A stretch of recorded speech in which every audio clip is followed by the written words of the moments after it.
Welcome to Art History Monday, where you get to learn about the history of art. Let's go. All right, everybody, we are back for another episode of Art History Monday, and we are back in collection storage, where I wanted to make a huge announcement about a project we've been working on for the last year or so, and that is a catalog that we're going to put online in early February about our highlights from the European collection before 1850. That's the title. It's pretty self-explanatory. It is our best pieces from the European collection, and they're older than 1850. So we have about 40 to 50 of those, and we've been doing a lot of research, doing a lot of writing, a lot of picture taking, a lot of formatting, a lot of compiling, and now hopefully it's going to be perfect for you guys in early February. So we'll make another announcement. When we do that, we'll hopefully put it on our website so you guys can all go there, get the catalog, download it, look at it, and then come in to the museum, hopefully, and see some of the pieces that we do have on display that are going to be in the catalog. But on today's episode, I want to talk to you about how I go about authenticating and figuring out if these pieces are really by who they are. So I don't do any official authenticating, but I do research to figure out if the attributions that we have are correct or if we need to change them to reflect a more accurate attribution to figure out who really made these pieces. So I brought you into collection storage because I'm going to show you some of the pieces that I know are not by who we say they are. And there's just a lot of glaring red flags. In this kind of game, you are guilty until proven innocent. So let me take you and show you some of these awesome pieces that are not really awesome anymore. So let's go. All right, before we get started, I want to clarify some terms, some methods in figuring out if a work of art is really by who it is. So when we get a work of art, we get it donated or we buy it, and the first thing we try to do is figure out the provenance. And that'll either be given to us or we have to figure it out. But the provenance is a history of ownership. So it goes from, the artist to whoever they sold it to whoever that person sold it to, whoever that person sold it to, whoever that person gave it to or bequeathed or gave it to, when they die, they give it to somebody. What does that list of ownership look like? And if you can trace it all the way back to the artist or as close as possible, that's the best case scenario. So when we buy a piece, especially through mid-states or artist in residence, that's ideal because the provenance just goes artist, Evansville Museum, and that's all it's ever going to be. But when you get into pieces that are from the 1700s, 1600s, 1500s, that can be pretty difficult to figure out. So the red flags that I found in several pieces of our collection is it goes the person that donated it to us and then nothing else.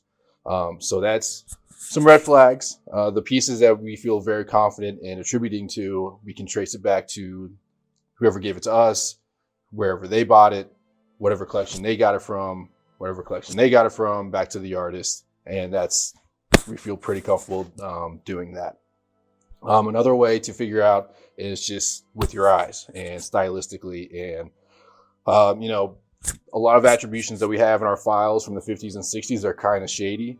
When I go into specific pieces, I'll talk about that. But, think about they didn't have access to what I do. I can get on my phone that I'm recording this on and just Google Titian paintings. And I'll get a gazillion images of Titian. Back in the 50s and 60s, you had to live in a big city that had a big library, or you had to be able to travel to Paris and London and all these other big cities where they had the libraries and these books that were often in foreign languages. But now I can just Google Translate all that and make my life so much easier. Just want to clarify some of that. As we go into the pieces, we'll kind of talk more about what that attributions mean and what that means for the catalog.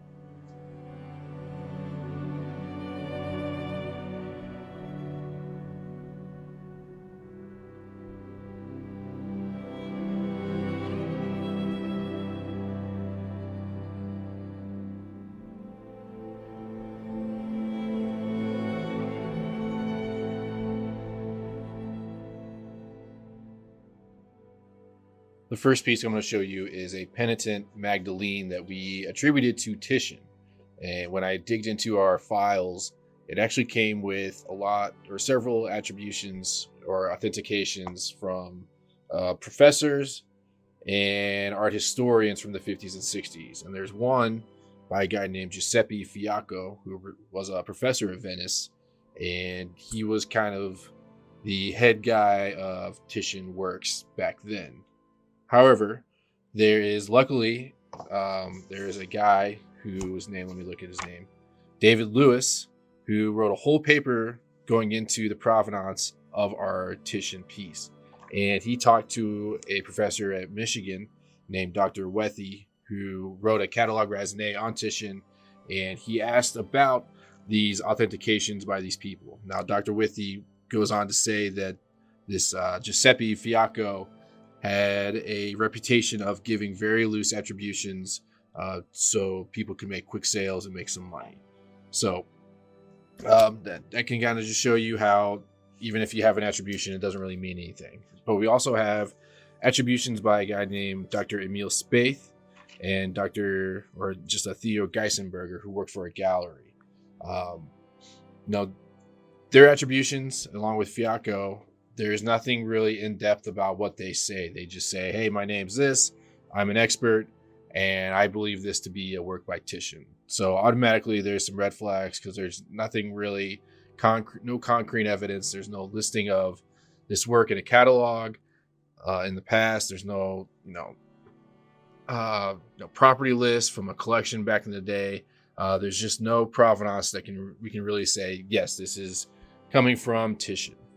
And this motif of a penitent Magdalena or Magdalene was very common. Titian did so many of these, and we put examples, especially this one from the Hermitage Museum in St. Petersburg, Russia, that is considered the original. And you can just see this, even if we don't have the provenance, you can just look stylistically and say that the piece that we have in our collection is not by Titian. It is poorly painted, and you look at the detail and the preciseness and just the master handling of the brushstroke in the Hermitage Magdalene, and then you compare it to ours, and it's just the quality's not there.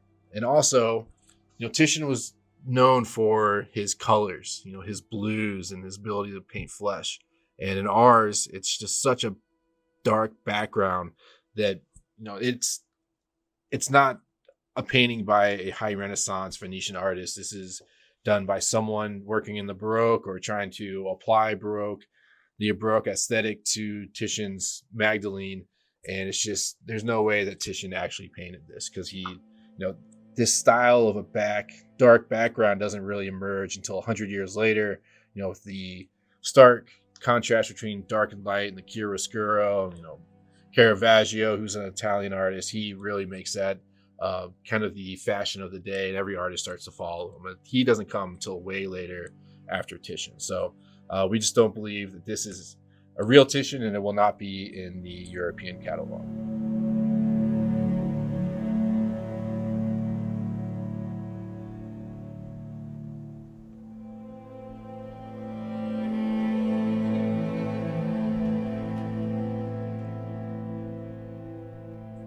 This next piece was attributed to a Dutch artist named Pieter Brueghel the Younger.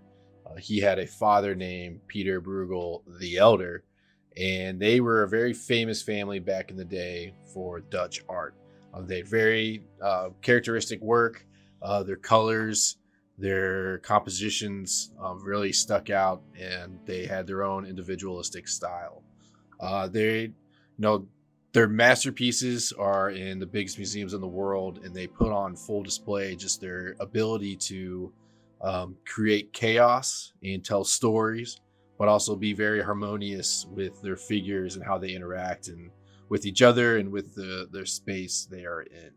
But this painting, called Man in Red Breeches, was attributed to Brueghel by a guy named H.M. Schoenemann, and then examined and appraised by John Hancock, who was a staff appraiser at a gallery.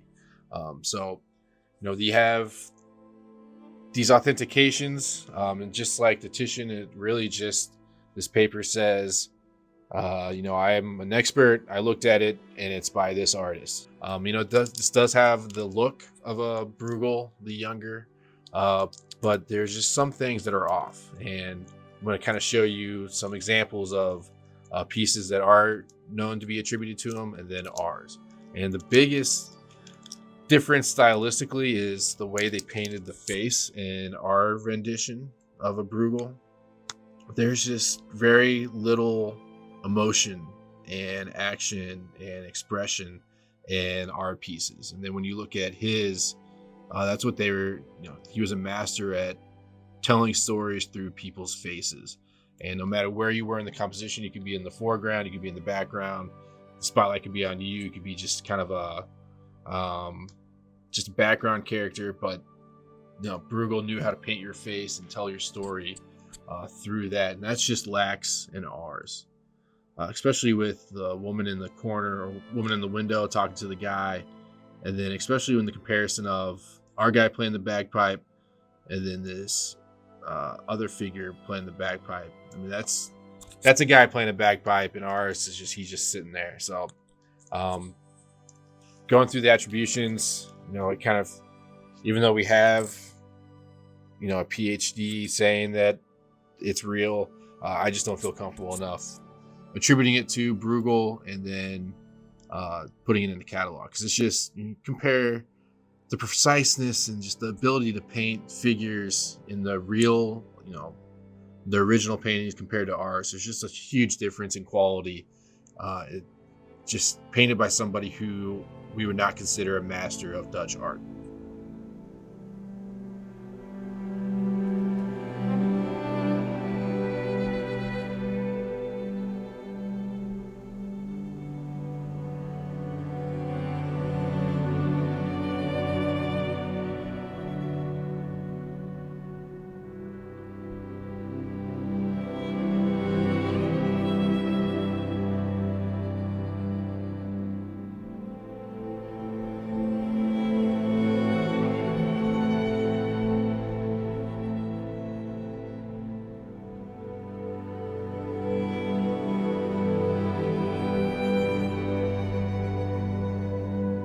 And that is it for today's episode of Art History Monday.